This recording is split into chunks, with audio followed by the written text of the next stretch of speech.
بسم اللہ الرحمن الرحیم۔ ہند آسان اسلامیات سبق نمبر 2۔ دیکھیے سبق نمبر 2 ہے، ٹھیک ہے۔ سبق نمبر 2 کے اندر ہے مدنی زندگی کے کچھ حالات، یعنی اللہ کے نبی صلی اللہ علیہ وسلم جب مکہ سے مدینہ آ گئے اور یہ جو مکہ سے آنے کے بعد مدینہ کی زندگی رہی، اس کے بارے میں رائٹر نے کچھ یہاں تحریر کیا ہے، ٹھیک ہے۔ دیکھیے شروع کرتے ہیں۔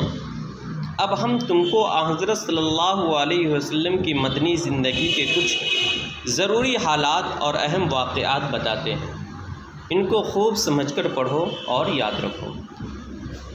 یعنی یہ چیزیں ہمیشہ آپ کو یاد رکھنی چاہیے، کیونکہ ہم لوگ حضرت صلی اللہ علیہ وسلم کی امتی ہیں، تو اتنا تو فرض بنتا ہے کہ اپنے نبی کے واقعات کو یاد رکھیں، ٹھیک ہے۔ دیکھیے قباء میں ورود اور پہلی مسجد کی بنیاد۔ قباء یہ اسلام کی سب سے پہلی مسجد ہے، ٹھیک ہے۔ اس کے بنیاد کے بارے میں تذکرہ ہے۔ مدینہ منورہ سے جنوب کی طرف تقریباً 3 میل کے فاصلے پر ایک بستی آباد ہے جس کا نام قباء ہے، اور اسی کے جو یہ بستی جو ہے جس کا نام قباء ہے، اس بستی کے نام پہ ہی اس مسجد کا نام رکھ دیا گیا جسے مسجد قباء آج کہتے ہیں۔ حضرت صلی اللہ علیہ وسلم مدینہ تشریف لاتے ہوئے پہلے اس بستی میں پہنچے۔ یہاں کے لوگوں کو مکہ سے آپ کی روانگی کی اطلاع مل چکی تھی، اس لیے بڑی بےتابی سے حضور صلی اللہ علیہ وسلم کی تشریف آوری کا انتظار کر رہے تھے، یعنی ان کے آنے کا انتظار کر رہے تھے بے صبری سے۔ اب حضرت صلی اللہ علیہ وسلم کو پہنچنے سے ان کی آرزو پوری ہوئی، دیکھتے ہی باغ ہو گئے، یعنی بہت زیادہ خوش ہو گئے، 100 جان سے قربان ہوئے اور بڑے اصرار سے یہ درخواست کی، یعنی ضد کر کے کہ کچھ دنوں یہاں قیام فرمانے کے بعد حضرت مدینہ تشریف لے جائیں۔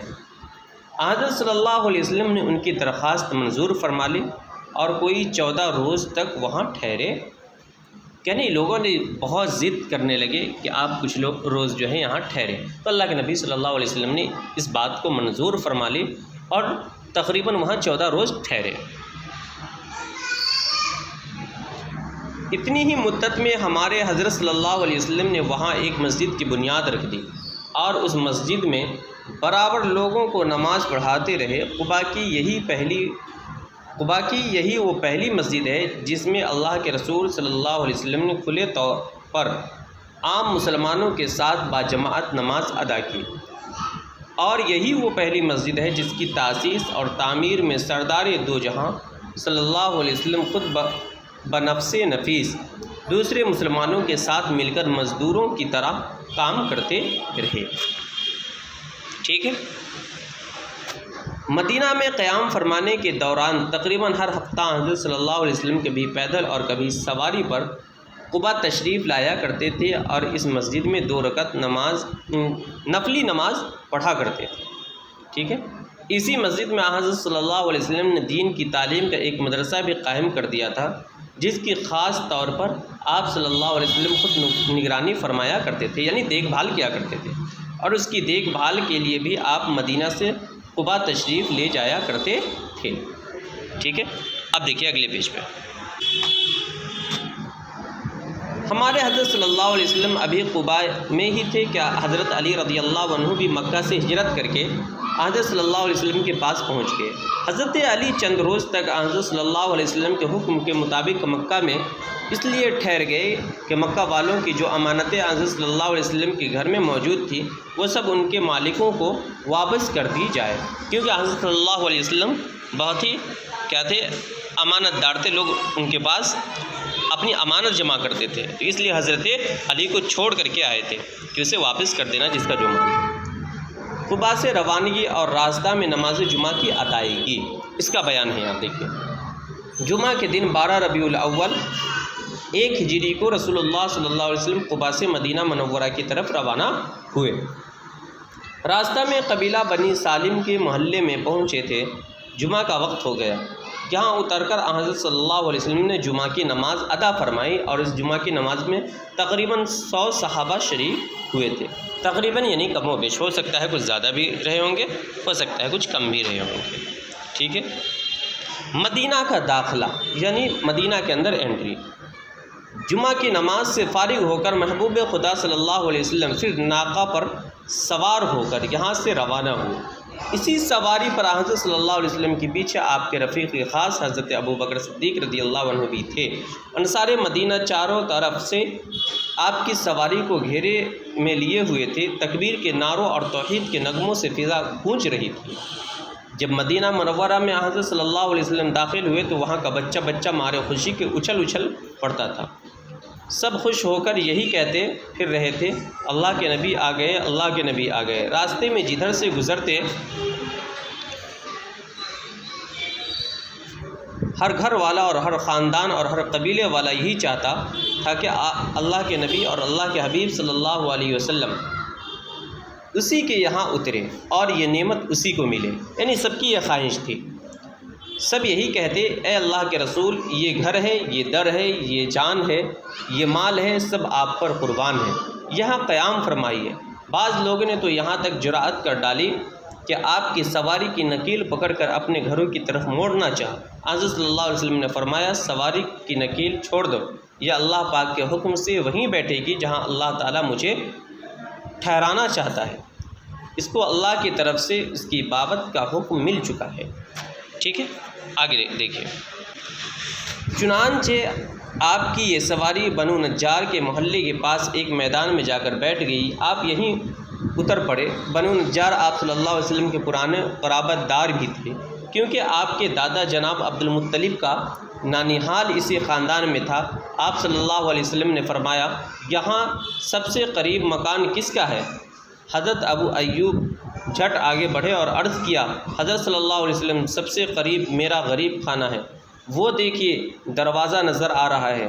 حضرت صلی اللہ علیہ وسلم نے فرمایا، جاؤ اپنے گھر میں ہمارے ٹھہرانے کا انتظام کرو۔ وہ جلدی سے اپنے گھر آئے اور آپ صلی اللہ علیہ وسلم کے ٹھہرانے کے انتظام کر کے فوراً واپس ہو کر خدمت اقدس میں گزارش کی، ٹھیک ہے، کہ حضرت صلی اللہ علیہ وسلم سب ٹھیک ہے، تشریف لے چلے۔ آپ صلی اللہ علیہ وسلم انہی کے مکان میں تشریف لے گئے، اور یہ عزت اللہ نے انہی کو بخشی کہ اللہ کے آخری رسول صلی اللہ علیہ وسلم ان کے گھر کو کچھ دنوں کے لیے اپنا گھر بنایا، ٹھیک ہے۔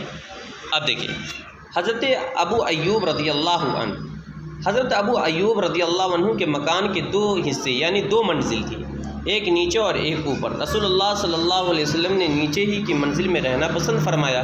حضرت ابو ایوب نے بھی آپ صلی اللہ علیہ وسلم کی خاطر اسے منظور کر لیا اور اپنے بال بچوں کو لے کر اوپر کی منزل میں چلے گئے۔ لیکن یکایک ایک دن رات کے وقت حضرت ابو ایوب کو خیال آیا کہ یہ تو حضرت صلی اللہ علیہ وسلم کی بڑی بے ادبی ہو رہی ہے، ہم لوگ گویا آپ صلی اللہ علیہ وسلم کے سر کے اوپر چلتے پھرتے ہیں۔ یہ خیال آتے ہی وہ پریشان ہو گئے، اپنے بال بچوں کو لے کر ایک کنارے کی طرف سمٹ گئے اور کسی طرح رات کاٹی۔ صبح کو رسول صلی اللہ علیہ وسلم سے درخواست کی کہ آپ کے اوپر کی منزل میں تشریف رکھیں، ہم لوگ نیچے رہیں گے۔ آپ صلی اللہ علیہ وسلم نے فرمایا، مجھے نیچے ہی رہنے میں آسانی ہے۔ حضرت ابو ایوب نے عرض کیا کہ مجھ سے یہ گستاخی نہ ہو سکے گی، جس مکان میں آپ تشریف رکھتے ہوں میں اس کے اوپر چڑھوں۔ اس کے بعد رسول صلی اللہ علیہ وسلم اوپر کی منزل میں تشریف لے گئے اور حضرت ابو ایوب اپنے بال بچوں کے ساتھ نیچے کی منزل میں آ کر رہنے لگے۔ حضرت ابو ایوب رضی اللہ عنہ دونوں وقت کھانا آپ کی خدمت میں پہنچایا کرتے تھے۔ جب کھانے کا برتن واپس آتا اور کچھ بچا کھچا رہتا تو پہلے غور سے یہ دیکھتے کہ حضرت صلی اللہ علیہ وسلم نے کدھر سے کھایا ہے۔ انگلیوں کا نشان دیکھ کر جب یہ پتہ لگ جاتا تو وہیں سے لقمہ اٹھا کر کے بڑے شوق کے ساتھ وہ بچا ہوا کھانا کھایا کرتے تھے۔ کتنی محبت تھی یہ دیکھیے۔ ایک روز کھانے کا برتن واپس آیا تو حضرت ابو ایوب نے اپنی عادت کے مطابق حضرت صلی اللہ علیہ وسلم کی انگلیوں کا نشان تلاش کیا۔ برتن لانے والے نے یہ بتایا کہ آج رسول صلی اللہ علیہ وسلم نے یہ کھانا تناول نہیں فرمایا۔ یہ سنتے ہی حضرت ابو ایوب گھبرا گئے اور دوڑے دوڑے حضرت کی خدمت میں پہنچے اور ادب کے ساتھ کھانا تناول نہ فرمانے کی وجہ دریافت کی۔ آن صلی اللہ علیہ وسلم نے فرمایا کہ اس کھانے میں لہسن تھا، اس لیے میں نے نہیں کھایا۔ ٹھیک ہے۔ حضرت ابو بکر نے کہا جو چیز آپ صلی اللہ علیہ وسلم کو ناپسند ہے میں بھی اس کو ناپسند کرتا ہوں۔ نہیں، لہسن اللہ کے نبی صلی اللہ علیہ وسلم عام طور پر اسے پسند نہیں کرتے تھے۔ جب اوپر کی چھت پر حضرت ابو ایوب اور ان کی بیوی بچے رہتے تھے، ان دنوں کا واقعہ ہے کہ اتفاق سے ایک دن جاڑے کے موسم میں رات کے وقت پانی کا گھڑا ٹوٹ گیا اور چھت پر پانی پھیل گیا۔ حضرت ابو ایوب اور ان کی نیک اور دیندار بیوی کو خیال ہوا کہ چھت معمولی ہی ہے، اگر پانی چھت میں جذب ہو کر نیچے ٹپکے گا تو رسول صلی اللہ علیہ وسلم کو بڑی تکلیف ہوگی۔ فوراً اپنا اوڑھنے والا لحاف، جس کے سوا کوئی دوسرا لحاف ان کے پاس نہ تھا، پانی پر ڈال کر سب پانی اسی میں سکھا لیا اور خود دونوں میاں بیوی نے سردی برداشت کی اور یوں ہی بیٹھے بیٹھے رات گزار دی۔ یہ دیکھیے حضرت ایوب اور ان کی بیوی کا کس طریقے سے اللہ کے نبی صلی اللہ علیہ وسلم کا استقبال کیا اور ان کے رہنے کا انتظام کیا۔ یہ تھی ان کے دلوں میں اللہ کے رسول صلی اللہ علیہ وسلم کی محبت اور عزت۔ اب یہاں دیکھیے کچھ الفاظ اور اس کے معنی ہیں۔ ورود پہنچنا، باغ باغ ہونا، بہت خوش ہونا، خوشی سے پھولے نہ سمانا، تشریف آوری، ٹھیک ہے، باعزت شخص کا آنا، تشریف آوری باعزت شخص کا آنا، ناقہ اونٹنی، رفیق دوست ساتھی، بابت بارے میں۔ سوال و جواب اومٹ ہے۔ بک ورک دیکھیے، بک ورک کے دیکھیے، رفیق خاص، ناقہ، انصار، سواری، نغمہ۔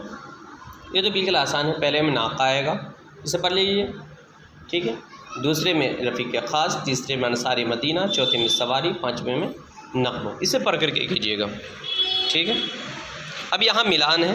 حضرت ابو ایوب کے مکان کے دو حصے یعنی دو منزل تھی۔ رسول صلی اللہ علیہ وسلم نے نیچے ہی کی منزل میں رہنا پسند فرمایا۔ حضرت ابو ایوب نے بھی آپ صلی اللہ علیہ وسلم کی خاطر اسے منظور کر لیا، اپنے بال بچوں کو لے کر اوپر کی منزل میں چلے گئے، ٹھیک ہے۔ اسے خوب اچھی طریقے سے اس کی خواندگی کیجیے، بک ورک کو بک میں کر لیجیے، ایک صفحہ نقل، دوسرے صفحے کے اندر الفاظ معنی کو نوٹ کر لیجیے۔ یہی آج کا آپ کا ہوم ورک۔